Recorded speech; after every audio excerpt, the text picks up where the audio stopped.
a second here, just in case things are a little delayed, but I'm back. Back with more reactions from Fantastic Fest, day 2. I actually did a 5-movie day like I was planning on it. Might actually do a 5-movie day today on day 3, but we'll see about that. We'll see how I get through the day. I was kind of pushing it last night, getting a little tough, but we'll see. I'm a tough guy. I'm a tough boy. So yeah, did my 5 movies. Great movie day, to be honest. We'll get to the worst part of the day, but overall, great movie day. Especially one of these movies is one of the best I've seen at the fest so far. If you watched the video we did the other day about Fantastic Fest, and I did my top 5 movies I've seen at the fest, this might be one of them. I really think it's just one of the greats, but we'll get to that. So, first movie I saw today, or yesterday I should say, Friday, September 20th, Fantastic Fest, Austin, Texas, day 2. At 11:05 I saw Chain Reactions, a new documentary from Alexandre Philippe. He is a kind of a mainstay at Fantastic Fest, at least since I've been coming, where his whole thing is he makes documentaries about movies. But it's not the typical behind the scenes, talking heads documentary, sort of glorified behind the scenes DVD extra, which I'm a sucker for those too, and I'm a sucker for what he does, but he doesn't really do that. He takes different angles on the movie documentaries thing. Did one about the shower scene in Psycho. He did one about Alien that was more about mythology than actually like a deep dive into Alien. Did one about David Lynch's connection to Wizard of Oz. And this year, Chain Reactions, he's back with a movie about the Texas Chain Saw Massacre, but it is not a movie about the making of the Texas Chain Saw Massacre. It's about the impact of the Texas Chain Saw Massacre, in particular on 5 distinct voices in storytelling. Patton Oswalt, Takashi Miike, Alexander Heller Nichols, Stephen King, love that, and Karen Kusama. So it's really just broken into 5 chunks, with each person in there gets a chunk to talk about seeing the movie for the first time, what the impact was like on them, how they view the movie, how they view its impact on the world at the time, and how it's still relevant today, and all of that. And it's a fascinating movie. I saw Phil Nobile Jr., the editor of Fangoria, posted his Letterboxd review about the movie, that it was kind of like the best case scenario of this kind of movie, where it's really, you walk in going, well, what else more can be said about this thing? Texas Chain Saw for 50 years has been written about to death, basically, and he found a great angle into it, and probably should be the last time we do one of these docs about Texas Chain Saw. Seems like, we're good, but this was great. Alexander Philippe, I really do dig his work. I think this might be his best one, because of just how well made it is, and getting those distinct voices and the way they view things, and just how malleable Texas Chain Saw is and how impactful it is. Yeah, I thought it was really great. Great way to start the day. Nothing too heavy. Ease into things. Had some breakfast tacos. That was nice. But yeah, good way to start the day, which leads me into round 2. At 2:15, I saw Apartment 7A, the Rosemary's Baby prequel. And on one hand, I didn't have much hope for it because it was a straight to Paramount thing, and it's like, prequel to Rosemary's Baby, like, I don't know. That seems like maybe it could be a good idea, but I don't know if they're really going to do it. I don't know if this is going to be a First Omen situation. But that goes to the flip side of it, which made me want to see the movie, which is maybe it's like the First Omen, and it's actually good, and it's not just a cheap cash grab. And also because it's only going to Paramount, it's most likely than not the only time you'll ever be able to see this movie on the big screen. So that was an added bonus to going to see it. And honestly, I was surprised. This movie was really fucking good. The kind of movie that my Letterboxd review, which, I gave a 4 out of 5, that's like a high-end 4 out of 5. And as time goes on and maybe I rewatch it, goes to 4.5. I don't think it'll ever go to 2.5. It's a little too long. Maybe could have had one more scare or two. I don't know. Just a little long. Maybe cut out 5 or 10 minutes. It's not long. It's not a long movie. It's like an hour 40, hour 50, I think, maybe something like that. But trim a little bit, and you would have been cooking with gas. But I still think they're cooking with gas. This was a great fucking movie. I was so happy seeing this movie. It was directed by Natalie Erica James. It's her second movie. She did a movie a few years ago called Relic, a movie I keep meaning to see because I heard a lot of good things about it, reading about Fangoria and seeing just the reactions on like Twitter and Letterboxd and whatnot. But she really came out and just fucking nailed it with this movie. It helps when you have Julia Garner in the lead role. Also helps when you have Diane Wiest as in the Ruth Gordon role from the original, and she does a killer Ruth Gordon impression. It's wild how good she is doing Ruth Gordon. Never would have thought she had that in her. But anyways, it's great. What do you know? Yeah, so it's a prequel to Rosemary's Baby. It's not about Rosemary getting to the hotel or the apartment complex, or what have you, or deep like, not even like the first one where it's like, here's how this whole conspiracy starts. It's about the girl that kills herself in Rosemary's Baby that Rosemary sees and sort like freaks her out and all that stuff. And spoiler alert, we see that scene in this movie. It's almost like it's not like a mid-credit scene. So that's really like the only like reference central sort of thing you get in this movie. And you had to figure they were gonna do it. It's literally like, you know, this character, we literally see her suicide in Rosemary's Baby, and this is about that character. You know, we were gonna see, like, that's kind of the thing with prequels, and it's one of the big questions with prequels where you go, well, okay, are they gonna be able to use our foreknowledge of what's going to happen to its advantage? And Julie Garner's great. It looks great. It's got some interesting tone, like scenes and tonal stuff that you wouldn't expect from a Rosemary's Baby movie, which makes it better. It's doing its own thing, very visually stylish. And I was talking to people that it all would have been worth it just for the end, and that's all I'll say. The ending is great, which is shocking since, again, you know what's going to happen to her. She's going to kill herself. That's canon, you know. But the ending was fantastic. I thought it was really something special, and I think this is a movie that's going to grow, in my opinion, over time. Not going to hit the highs of First Omen. I'm pretty sure, but it's closer than I would have expected because I really loved First Omen, and that's another one that's grown. That might be a 5 out of 5er for me at this point. Yeah, it hits Paramount on the 27th of September. Check it out when you can. It's coming quick. I think it's a really good movie, and I think people are going to enjoy it. If you give it its fair shake and don't expect Polanski, expect its own thing that still fits in with what Polanski was doing. Also does some interesting things with changing and flipping the sort of the dynamic where in the original movie, Cassavetes' character is the one who wants to be in the entertainment industry and is corrupted by the promises of the devil cult. In this movie, it's her. It's her. It's not a movie about a couple. It's a movie about a single woman trying to be a professional, following her dreams, and how that could be lead her into the arms of the devil cult, but also how it could also push her away, and also just being a good person and not wanting to bring the devil into the world. So, you know, who knows? Which leads me to the 450, round 3, Anora. I got into it. I was so excited I was able to get into it. I was excited to see this movie all day, and fuck me.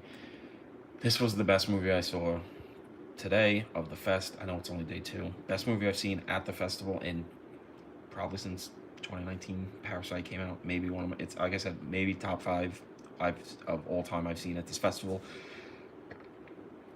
I don't think I'm going to say it's better than Suspiria, The Night Comes For Us, but it's close. This is a masterpiece. I love Sean Baker's work. Red Rocket was amazing. Hit very close to home. Florida Project, really good. Tangerine, amazing. Starlet, fantastic. But this, I think, this is his masterpiece. I think it's the best movie of the year just in general I've seen so far. I think this is dethroned Furiosa for me as the #1 movie of the year. I came out of this movie, just firing my revolvers in the air, just fucking stoked, so fucking excited. Like, just right from the jump, movie starts, and you immediately know, oh, we got some cinema here. We got a movie. And it keeps that excitement going the whole fucking time. And about halfway through, it just gets this pace where it doesn't stop, and it's one of the funny. It's a funny movie too. It's maybe the funniest movie I've seen in ages, years. I figured it would be funny, but I figured it would be a little more focused on the tragic romantic element of the story, and maybe get a little dangerous. You know, it's set in New York, and it's got a very Safdie's feel, without ever not feeling like Baker. It feels like Baker, but because it's in New York, it has, and they're very similar in how they shoot things. It has a Safdie feel, but it's like if the Safdies don't get into like psychotically violent endings the way they tend to. It's not like bleak, miserable violence the way they do. It's just so goddamn funny and charming and sexy and romantic and tragic, and I was just blown out of my fucking seat watching this movie. And Mikey Madison, I mean, female performance of the year. Probably not getting any Oscar wins because it's such a daring, bold, amazing performance. Maybe gets her a nomination because this movie won the Palme D'Or. It'll probably get a bunch of, stuff nominations, but I think this movie's too good to win. That's the fucked up thing, unless we get another Parasite situation going. I love this movie. I'm not gonna say much more about it. I want people to go in fresh and just know it fucking rules. Best movie of the year. I have no. If this isn't the best movie of this year's festival, I don't even know how I'm gonna handle myself. It's just unbelievable movie. So, leaving that to you guys to discover without being spoiled too much, I'm gonna go to the 8-10 movie. Round 4. Tried to get into Daniela Faber, but tickets never got released, and I was going to wait on standby, so I ended up going with The Rule of Jenny Penn. Didn't know it was a Shudder movie, knew it was a New Zealand movie, but this is a wild movie, folks.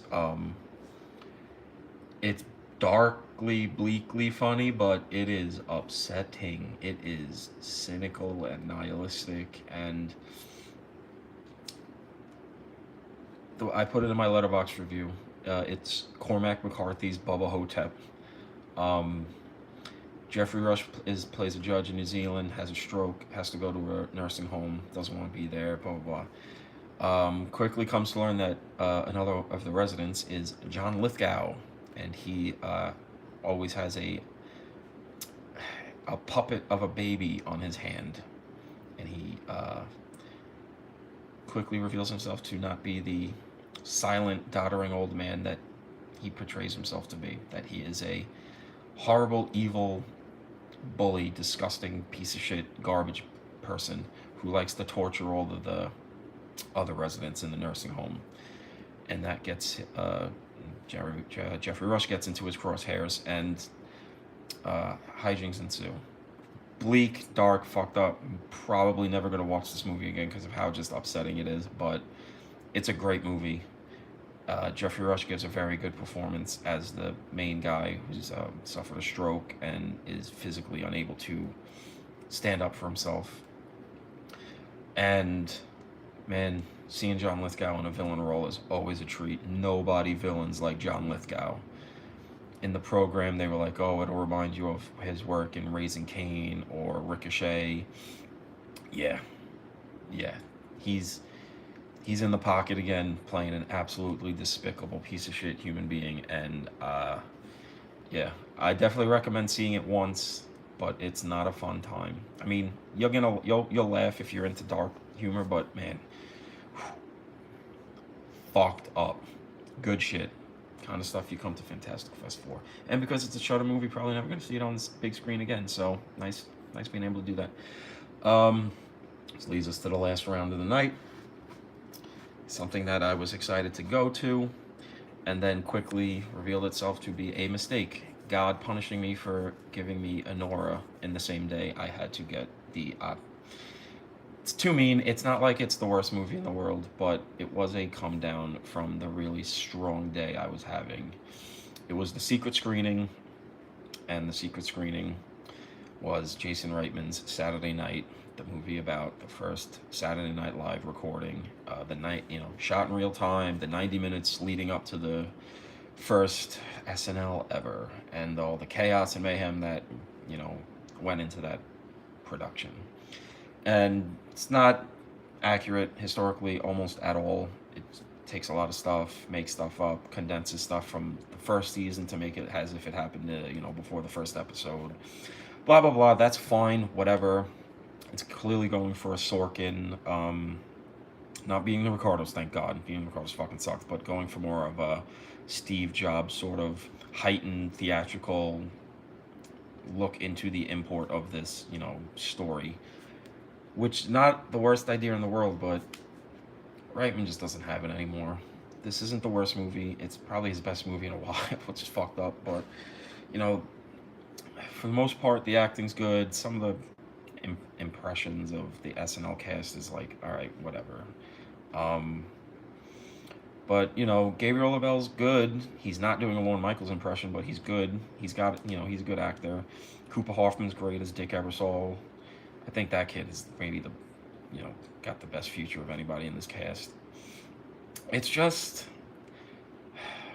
it's frantic, and it's too self-important, and it's not as funny as you want it to be, and honestly, it's just okay.